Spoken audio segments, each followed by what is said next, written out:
Assalamualaikum warahmatullahi wabarakatuh. Halo Bunda dan rekan pendidik PAUD di Indonesia. Selamat datang kembali di channel Alvina Educraft. Pada video kali ini kami akan membahas secara lengkap sebuah modul ajar PAUD, pendekatan deep learning dengan topik Tanah Airku dan subtopik kemerdekaan Indonesia. Modul ini dirancang untuk anak usia 5-6 tahun atau fase fondasi dan disusun menggunakan pendekatan deep learning, sehingga pembelajaran menjadi lebih bermakna, menyenangkan, dan membuat anak benar-benar memahami materi melalui pengalaman langsung. Selanjutnya kita masuk ke bagian identitas program. Pada modul ini, fase yang digunakan adalah fase fondasi untuk kelompok TKB usia 5-6 tahun. Pendekatan yang digunakan adalah deep learning yang dipadukan dengan kurikulum merdeka. Pembelajaran dirancang untuk 5 hari pembelajaran dengan topik Tanah Airku dan subtopik kemerdekaan Indonesiaku. Jadi modul ini dapat membantu Bapak Ibu guru memiliki alur kegiatan yang terstruktur selama 1 minggu pembelajaran. Berikutnya adalah bagian yang sangat penting dalam modul ajar ini, yaitu tujuan pembelajaran. Tujuan pembelajaran dalam modul ini dikembangkan dari 3 area capaian pembelajaran. Yang pertama adalah nilai agama dan budi pekerti. Anak diajak untuk mengenal ciptaan Tuhan, bersyukur atas kemerdekaan, serta menunjukkan perilaku positif sesuai dengan nilai agama yang dianutnya.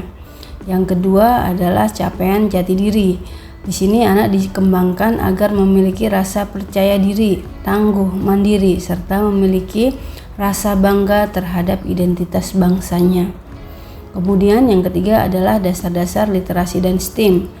Anak diberikan kesempatan untuk mengenali dan memecahkan masalah sederhana, sekaligus mengembangkan kemampuan literasi, sains, teknologi, rekayasa, dan matematika. Selanjutnya adalah deskripsi kegiatan. Melalui tema kemerdekaan ini, anak tidak hanya mengenal bendera atau mengetahui bahwa Indonesia merdeka. Anak juga diajak untuk mengungkapkan rasa syukur kepada Tuhan Yang Maha Esa, menunjukkan rasa bangga sebagai anak Indonesia, mengenal simbol negara, berani mengekspresikan diri, bekerja sama, serta belajar tentang gotong royong dan toleransi. Jadi, pembelajaran kemerdekaan dikemas menjadi pengalaman yang dekat dengan kehidupan anak. Selanjutnya, prinsip deep learning. Ada 5 prinsip deep learning yang diterapkan. Yang pertama yaitu keterlibatan aktif. Anak terlibat langsung dalam membuat atribut kemerdekaan, bermain, bernyanyi, dan mengikuti berbagai aktivitas. Yang kedua, koneksi dan relevansi. Konsep kemerdekaan dikaitkan dengan kehidupan anak. Misalnya, anak diajak memahami bahwa mereka bisa sekolah, bermain, dan belajar dengan bebas karena Indonesia telah merdeka. Prinsip yang ketiga adalah refleksi. Anak diajak berpikir kembali tentang apa arti kemerdekaan bagi dirinya. Kemudian yang keempat, umpan balik konstruktif. Guru memberikan ekspresi dan penguatan terhadap proses, usaha, kreativitas, dan kerja sama anak. Dan yang kelima adalah eksplorasi dan penemuan. Anak diberikan kesempatan untuk bertanya, mengamati, mencari tahu, dan menemukan informasi melalui berbagai media dan aktivitas. Kemudian alat dan bahan. Guru tidak perlu bingung mempersiapkan media karena kebutuhan pembelajaran sudah dicantumkan. Di antaranya ada bendera merah putih, poster simbol negara, gambar pahlawan, buku cerita atau video singkat, kemudian kertas, krayon, spidol, cat air, gunting, lem, glitter, stiker, bahan daur ulang, tali rafia, balon, alat musik sederhana, sampai perlengkapan lomba 17 Agustus. Tentunya guru bisa menyesuaikan alat dan bahan dengan kondisi dan fasilitas yang tersedia di sekolah. Selanjutnya terdapat peta konsep. Peta konsep ini membantu guru melihat gambaran besar pembelajaran selama 1 minggu. Dari tema kemerdekaan Indonesia, pembelajaran dikembangkan menjadi beberapa sub kegiatan, mulai dari mengenal merah putih, mengenal pahlawan, mengenal Indonesia Raya dan keberagaman Indonesia, merayakan kemerdekaan, sampai menumbuhkan rasa bangga sebagai anak Indonesia. Dengan peta konsep ini, kegiatan selama 5 hari menjadi lebih terarah. Selanjutnya, kegiatan awal dan pembukaan. Pada kegiatan awal, anak-anak disambut dengan hangat oleh guru. Kemudian, anak melakukan presensi dan dibiasakan untuk meletakkan tas serta sepatu di tempat yang telah ditentukan. Setelah itu, kegiatan pembukaan dapat diisi dengan doa atau ungkapan syukur, senam pagi atau peregangan, penyampaian tujuan pembelajaran, serta asesmen awal melalui tanya jawab. Dengan demikian, pembelajaran dimulai secara bertahap dan tetap memperhatikan pembiasaan anak. Sekarang kita masuk ke bagian utama, yaitu rencana pelaksanaan pembelajaran selama 5 hari. Hari pertama. Pada hari pertama, tema kegiatannya adalah Merah Putih Kebanggaanku. Anak diajak mengenal bendera merah putih. Guru menunjukkan bendera, kemudian mengajak anak mengamati warna, bentuk, dan cara bendera berkibar. Setelah itu, anak membuat kreasi bendera tanganku menggunakan kertas dan warna merah putih. Kegiatan dilanjutkan dengan menyanyikan lagu Bendera Merah Putih bersama-sama. Anak juga diberikan pertanyaan pemantik, misalnya, warna apa yang ada di bendera negara kita? Dan bagaimana perasaanmu saat melihat bendera merah putih berkibar? Selanjutnya, hari kedua, Pahlawanku Hebat. Hari kedua mengambil tema Pahlawanku Hebat. Anak diajak mendengarkan cerita sederhana tentang pahlawan cilik yang berani dan suka menolong. Kemudian anak melakukan kegiatan bermain peran sebagai pahlawan penolong. Misalnya menolong teman yang terjatuh atau berbagi mainan. Setelah itu, anak membuat topi pahlawan atau perisai keberanian dari bahan sederhana. Melalui kegiatan ini, konsep kepahlawanan dibuat lebih dekat dengan kehidupan anak, yaitu melalui keberanian, kebaikan, dan sikap suka menolong. Selanjutnya, hari ketiga.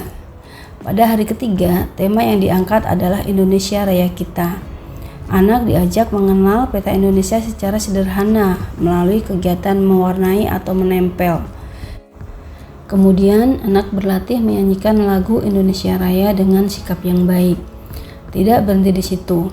Anak juga diajak mengenal keberagaman budaya Indonesia melalui gambar atau video sederhana.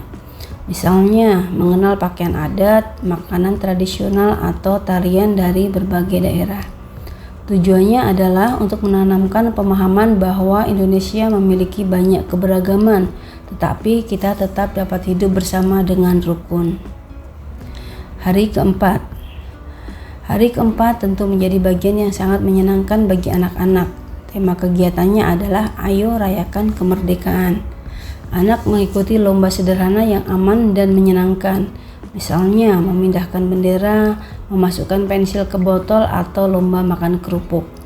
Yang ditekankan bukan siapa yang menang, tetapi bagaimana anak belajar sportivitas, kerjasama, dan menikmati kebersamaan.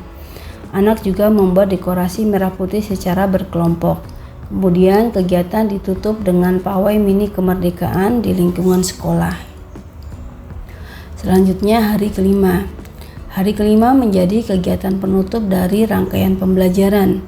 Tema yang diangkat adalah Aku Bangga Jadi Anak Indonesia. Anak diajak melihat kembali semua karya yang sudah dibuat selama 1 minggu. Kemudian anak diberikan kesempatan untuk menceritakan hasil karyanya. Ada juga kegiatan membuat surat terima kasih untuk Indonesia.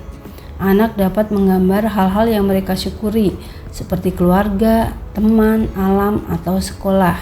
Setelah itu, guru mengajak anak berdiskusi tentang pertanyaan sederhana. Bagaimana kita menjaga Indonesia? Misalnya dengan membuang sampah pada tempatnya, menyayangi teman, rajin belajar, dan melakukan kebaikan.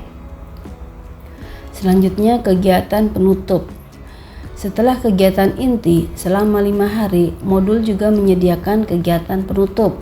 Kegiatan meliputi refleksi dan diskusi, berbagi hasil karya, menyanyikan lagu 7 kebiasaan anak Indonesia hebat, evaluasi diri, pertanyaan pemantik, serta doa bersama sebelum pulang. Anak juga dibiasakan untuk antre dan tertib ketika keluar kelas. Berikutnya kita masuk ke bagian assessment. Assessment dalam modul ini dilakukan melalui beberapa cara. Yang pertama adalah observasi, yaitu guru mengamati partisipasi, rasa ingin tahu, interaksi sosial, dan kemampuan anak. Kedua adalah hasil karya sebagai dokumentasi perkembangan dan pemahaman anak. Ketiga adalah catatan anekdot untuk mencatat perkembangan bahasa, pemahaman konsep, serta sosial emosional anak. Dan yang keempat adalah rubrik penilaian sederhana, misalnya menggunakan skala belum berkembang, mulai berkembang, dan berkembang sesuai harapan. Dan kita sampai pada bagian terakhir, yaitu refleksi guru. Bagian ini sangat penting karena guru tidak hanya menilai anak, tetapi juga mengevaluasi proses pembelajaran yang sudah dilakukan. Dalam modul ini, guru diajak merefleksikan apa yang sudah berjalan baik, apa yang masih perlu ditingkatkan, bagaimana respon anak terhadap pendekatan deep learning, apakah tujuan pembelajaran sudah tercapai, serta apa yang akan dilakukan pada pembelajaran berikutnya.